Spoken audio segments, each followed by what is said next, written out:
Kikinig sa tinig ng karunungan, Erwin Tulfo handang mag-resign sa pagkasenador pagka napatunayan daw po na siya ay tumanggap ng pera mula sa flood control projects money. Senator Rodante Marcoleta nabuking si Tukmol sa pamamagitan ng ebidensyang hawak ni Congressman Lian Leviste. Naku, napakagandang hamon ang iniwan sa atin ni Erwin Tukmol, mga kababayan. Siguro, iniisip ngayon ni Tukmol, safe na siya.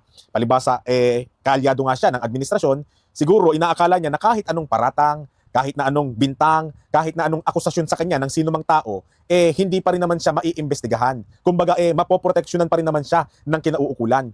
Ano ang nakita nating halimbawa dyan? Di ba, isa siya sa mga pinangalanan ng 18 mga dating sundalo na umano'y pinagdalhan ng mali-maletang pera na yung perang yon ay mula sa flood control projects money.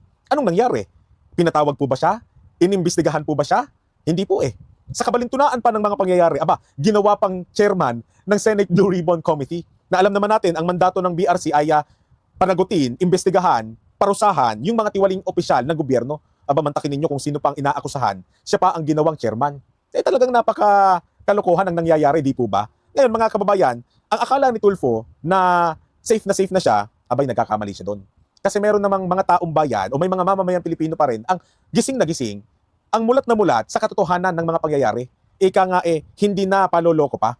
Diba? Katulad ng mga ebidensya na naibalita na ng mga media outlet, mga ebidensyang kumalat na rin sa social media, na yung mga ebidensya na yon, bagaman hindi siya ine-entertain, hindi siya binibigyang pansin ng mga kinauukulan, pero malinaw po sa atin, sa panig natin ng mga mamamayang Pilipino, na talagang itong si Tulfo, dapat na imbestigahan, dapat na panagutin, dapat na parusahan, kung mapapatunayan. Ang kaso nga, paano mapapatunayan kung pinagtatakpan? Ngayon, ano ba itong hamon ni Erwin Tukmol, na kapag binigyang pansin lang din ng mga kinauukulan, yung mga ebidensya, talagang mapaparesign siya. Basahin po natin ang balita mula dito sa DZRH News na ganito ang sinasabi. And I quote, "Kung nandoon ang pangalan ko, I will resign." Watch. Hinamon ni Senator Erwin Tulfo ang mga individual na nag-aakusa sa kanyang tumanggap umano ng mali-maletang may lamang pera na tingnan kung nasa listahan ng DPWH o Cabral Files ang kanyang pangalan na tumanggap umano ng pera mula sa flood control project. Igiit ni Tulfo, handa siyang magbitiw sa pwesto bilang senador sakaling mapatunayang nasa listahan ng kanyang pangalan ng mga tumanggap ng pera mula sa flood control project. Nanindigan din ng senador na kahit 5 ay wala siyang natanggap na pera at wala siyang flood control project. Mabuti pa mga kababayan ay pakinggan natin yung pinakapahayag mismo ni Erwin Tukmol na talagang nagmula sa kanya. Narito po ang video, pakinggan natin ang boses ni Tukmol. Ito po. Dagdag mo pa itong mga buang ng mga pinagwardya ito na tumanggap na mali. Paano magtatanggap? Wala nga ako sa flood control.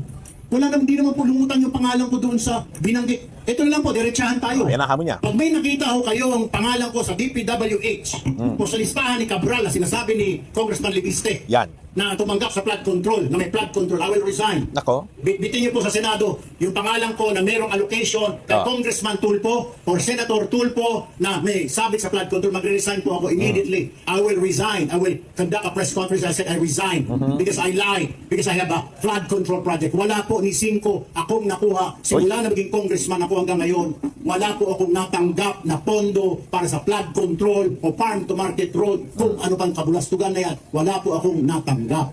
Kung meron po kayo makitang papel, kung nandoon po yung pangalan ko kay sa Cabral Files o DPWH, o meron magturo sa akin na kayo na public works o district engineer, regional director o contractor, dalhin niyo po at magre-resign po ako. Wala po So that's my challenge. To stop all this, lahat ng kalukuhan na ito. Nasasabi tumanggap, paano tatanggap na mali-malita? Flood control. Hindi nga po ako tumanggap na flood control. Wala akong flood control. Bakit ako magkaroon ng kickback sa flood control? Bakit ako bibigyan ng saldi ko na mali-malitang pera? Di po ba? Diba? Napaka-tapang napakalakas ng loob. Kumbaga buong-buo yung kumpiyansa niya na paghamon. Bakit ba buong-buo yung kumpiyansa ni Erwin Tulfo na maghamon ng ganon? Na kesyo, magbibitaw ako bilang senador, magre-resign ako sa aking posisyon kapag napatunayan ninyong nakatanggap ako ng salapi mula sa flood control projects money. Siyempre, bukod sa kaalyado siya ng administrasyon ngayon, bukod sa pinoproteksyonan siya ng mga kinauukulan ngayon, kaya lang naman natin nasabing pinoproteksyonan kasi nabanggit na nga siya ng mga dating sundalo pero hindi pa rin inaksyonan, hindi pinatawag, hindi inimbestigahan. Sabi ko nga, ginawa pang chairman ng Blue Ribbon Committee. Tapos, yung senador na tumutugis sa mga buwaya, siya pa ang naparurusahan ngayon, which is si Marcoleta. Talagang may pamumulitika, may selective justice na nangyayari sa sistema ng ating gobyerno ngayon. Kaya, etong si Tulfo, si Tukmol, natitiyak natin, protektado ito. Pero bukod dyan, bukod sa siya'y protektado, kaya siya siya'y kumpiyansang-kumpiyansa, na maghamon ng ganyan katinding paghahamon, abay, isipin ninyo mga kababayan, ang sabi niya, kapag ka daw nakitaan sa Cabral files o sa DPWH files ng kanyang pangalan na siya may flood control, tsaka siya magbibitiw. Marahil, talagang hindi mo makikita ang pangalan ni Erwin Tulfo sa Cabral files. Maaring wala ang pangalan ni Tulfo sa kahit anong proyekto ng flood control projects, sa anumang dokumento, listahan, resibo ng DPWH. Pero nangangahulugan po ba yon na hindi na tumanggap si Tulfo ng pera mula sa flood control projects money? Porke ba wala ang pangalan ni Tulfo sa Cabral files o di kaya sa mga dokumento ng DPWH na maaaring mag-ugnay sa kanya sa mga proyekto ng flood control, ibig bang sabihin nun, wala na siyang natanggap na salapi mula sa mga proyektong yan? Hindi po ganun yun. Kaya nga ang hamon niya, Cabral files lang eh. Kaya nga ang hamon niya, DPWH documents lang eh. Kasi, maaaring wala talaga sa mga dokumentong iyon ang kanyang pangalan. Pero, merong mga kaparaanan na lumulutang sa mga balita na talagang siya ay tumanggap ng pera, na yung pera na yon abay nagmula sa pondo ng flood control projects money. Ito mga kababayan, itong mga ipapanood ko sa inyo, ito yung mga ebidensya. Pero napanood na natin yung mga nakaraang mga video natin. Pero napakahalagang muli nating panoorin ngayon sapagkat dito talagang lantaran na makikita natin si Tukmol, bagaman wala sa Cabral files, bagaman wala sa mga dokumento ng DPWH, pero may posibilidad na nakatanggap ng pera sa ibang kaparaanan. Panoorin po muna natin itong balita mula sa bilyonaryo na itong si Tukmol ay tumanggap ng 120 million pesos. Na yung salapi na yon bilang campaign contribution sa kanya, ang iba doon ay nagmula sa magkapatid na Yap. Na yung magkapatid na Yap na yan, mga kababayan, alam naman natin, finreeze ang kanilang account at sila ay iniimbestigahan dahil nga sa sila ay sangkot sa flood control projects anomaly. Pakinggan natin ang balita, mga kababayan. Ito po. Higit 120 million pesos ang natanggap na donation ni Erwin Tulfo para sa kanyang 2025 senatorial Yan. campaign. Napag-alaman ng Bilyonaryo News Channel na ang mga donor konektado sa kontrobersyal na Yap Brothers. Na itong exclusive agenda report ni Joash Malimban. Nitong nakaraang December 9, inanunsyo ni Pangulong Bongbong Marcos na naglabas na ng freeze order ang Court of Appeals para sa 280 bank accounts, 22 insurance policies, 3 securities accounts at 8 air assets na konektado sa magkapatid na si Benguet Representative Eric Yap at AXIS Representative Edvic Yap. Kasama rin dyan ang ilan pang personalidad at mga kumpanyang dawit sa naging investigasyon ng Anti-Money Laundering Council o AMLA, tulad ng Silver Wolves Construction at Skyard Aviation. Ay mahigit 16 billion na ang pumasok sa mga transaksyon ng Silver Wolves mula 2022 hanggang 2025. Nakaramihan ay may kaugnayan sa mga flood control project ng DPWH. Diba? Nakuha ng Bilyonaryo News Channel ang mga opisyal na dokumentong nagdedetalye sa naging investigasyon ng AMLAC at ang specific assets na nakasama sa freeze order. Bukod sa mga nabanggit na personalidad, marami pang pangalan at mga kumpanyang kasama rito. Kabilang dyan ang ina ng magkapatid na congressman na si Victoria Go Yap, ang business partner ng Yap family na si Richard Chong at ang Yap-owned companies na Earthyard Corporation at Everyoung Industrial Sales. Ayan na, napakalinaw po ng balitang ito. Yang magkapatid na Yap, mga kababayan, ay nadadawit sa flood control projects anomaly. Sila po ay nakakuhaan niya ng mga proyekto.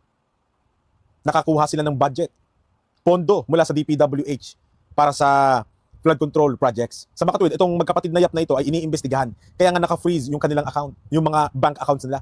Mahigit 200 accounts ang naka-freeze. Bakit? Siyempre, iniimbestigahan sila eh.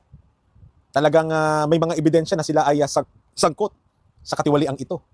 Kaya yung magkapatid na Yap na yan, talagang kapag ka ikaw ay napadikit dyan, maaring paghinalaan ka talaga.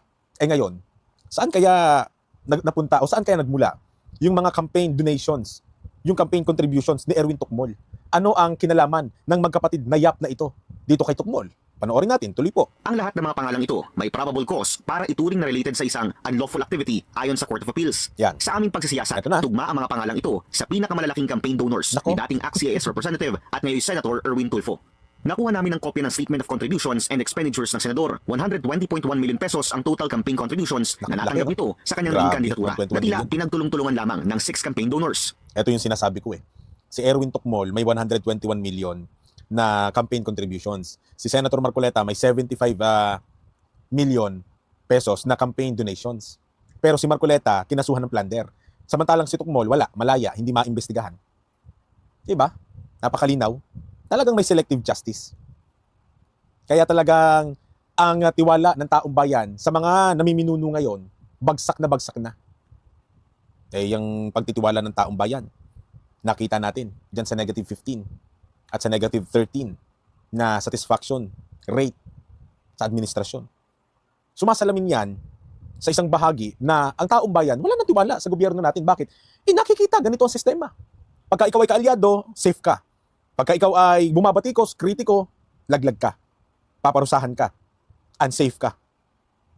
Iniisip ng taong bayan, kung sila nga na nasa kapangyarihan, nagagawa pang magipit, papaano pa kapag normal at ordinaryong Pilipino na lamang ang boboses? Ano na lang gagawin ng administrasyon? Di po ba? Kaya talagang bagsak na bagsak. Malinaw dito, 121 million pesos ang campaign funds, campaign contributions, particularly ni Erwin Tukmol. Ilan ang naghati-hati? 6. Kay Marcoleta, 3 lang ang naghati-hati. At yung mga yon, private individuals pa. Sino ba tong mga donors ni Erwin Tukmol? Mga private individuals din ba ito? Tuloy natin. May 100,000 pesos worth of tarpaulin contributions ang Earthyard Corporation. Nako. 30,000 pesos worth of tarpaulin contributions naman mula sa Everyoung Industrial Sales. 15 million pesos worth of cash ang ibinigay ni Richard Jong habang aabot sa 45 million pesos ang kabuuang ibinigay ni Victoria Goyap. Nako. Bukod sa mga pangalan ito, 45 million pesos din ang donated ng isang Lindaso at 15 million pesos naman ang donated ng isang Cesar Basco. Bagaman hindi direktang nabanggit ang mga pangalang ito sa investigasyon ng AMLAC, kasama rin sa Court of Appeals order sina Harleen So Yap, Asawa. na asawa ni Congressman Eric, Nako at si Margie Basco Yap, na asawa naman ni Congressman Edvic. Mas malaki Pinadaan. na halos 10 milyon ang nakuhang campaign donation ng senador kumpara sa 110.3 million pesos na naitala niyang gastos. Ibig sabihin, kung hindi man buo, at least 50% ang kabuuang gastos ni Senator Erwin sa nakaraang halalan, funded ng pamilyang Yap at mga Grabe. personalidad at kumpanya na konektado sa kanila batay sa investigasyon ng AMLAC. Pauna nang sinabi ni Senator Erwin na hindi niya pinagtatakpan ang mga dati niyang kasama sa ACT-CIS nang idawit ng Senate witness na si Orly Gutesa ang pangalan ni Congressman Eric Yap sa flood control scandal. Muli namin sinubukang kunin ang panig ni Senator Tulfo bago ilabas ang ulat na ito, pero hindi pa siya nagpapaunlak sa isang panayam o nagbibigay ng komento. O, di ba? Ano ang mas dapat na iprioridad, pagtuunan ng pansin ng ombudsman kung tutusin? Yun ba ang campaign contributions ni Marcoleta na pinaghatian ng 3 donor? Na yung 3 donor na yun ay private individuals? O itong 121 million pesos na pinaghatian ng 6 na contributors, tas yung mga contributors, yung iba sa mga yon, abay nauugnay sa magkapatid na Yap. Asawa pa nga nanay pa nga balik ba naman natin kung pinadaan lang sa kanilang mga asawa, sa kanilang magulang, yung campaign contributions para hindi masiyasat, at kapag nasiyasat ay hindi sila mabulgar. Maaaring ganun. Nangyayari yon. Dahil alam din naman nila na maaari silang malantad sakaling sila mismo, Eric Yap, at yung kapatid niya ang nakalagay doon sa contributors ni Erwin Tukmol. Marahil pinadaan yan. Pero napakalaki ng porsyento, mga kababayan, na yung perang idinonate dyan kay Erwin Tulfo galing sa flood control projects money. Napakalaki. Sapagkat nauugnay nga ang magkapatid na yan na Yap sa flood control. Meron silang mga proyekto na galing sa DPWH. Saan kukunin ng magkapatid na Yap yung ibinigay kay Erwin Tukmol? Kung yung kanilang negosyo ay nauugnay nga sa DPWH, sa mga proyekto ng DPWH, di po ba? Maglolokohan pa ba tayo dito? Kahapon lang ba tayo pinanganak para magbulag-bulagan sa sistemang ito na nangyari? Dito pa lang, tapos na usapan. Ang sabi ni Erwin Tukmol, ni 5, wala raw siyang tinanggap. Maaari. Sa Cabral Files, maaari, wala yung pangalan mo. Pero sa campaign contributions mo, magkano ang ibinigay sa iyo, ang idinonate sa iyo bilang campaign funds sa pagtakbo mo na yung malaking porsyento doon galing sa flood control? Magkano? Di ba? Tapos ang tututukan ng ombudsman si Marcoleta. Grabe. O dito tayo sa kabila, sa isa pang inilantad. Dito na sa ibinuking ni Senator Rodante Marcoleta na isang ebidensyang hawak ni Congressman Lian Leviste. Na ito, mga kababayan, pinanood ko na rin sa inyo ito. Pero uulitin ko, sabi ko nga, napakahalagang muli nating balikan, sariwain sa ating isipan para hindi nababaon sa limot, gaya ng pagbaon ng mga buwaya sa usapin ng flood control. Kailangang manatili ang impormasyon na ito sa ating isipan para hindi tayo mailigaw ninuman sa kung sino ba talaga ang dapat na panagutin. Pakinggan natin ang butihing senador, mga kababayan, sa kanyang inilantad sa saganang mamamayan. Ito po. Gusto niyo ng ganito? O sige, puntahan kita. Kinaladkad mo ang pangalan ni Edron Bersamin. Sana kung may Yan. pakita natin. Siya mismo doon sa debate, DBCC debate, budget ng 2026. Opo.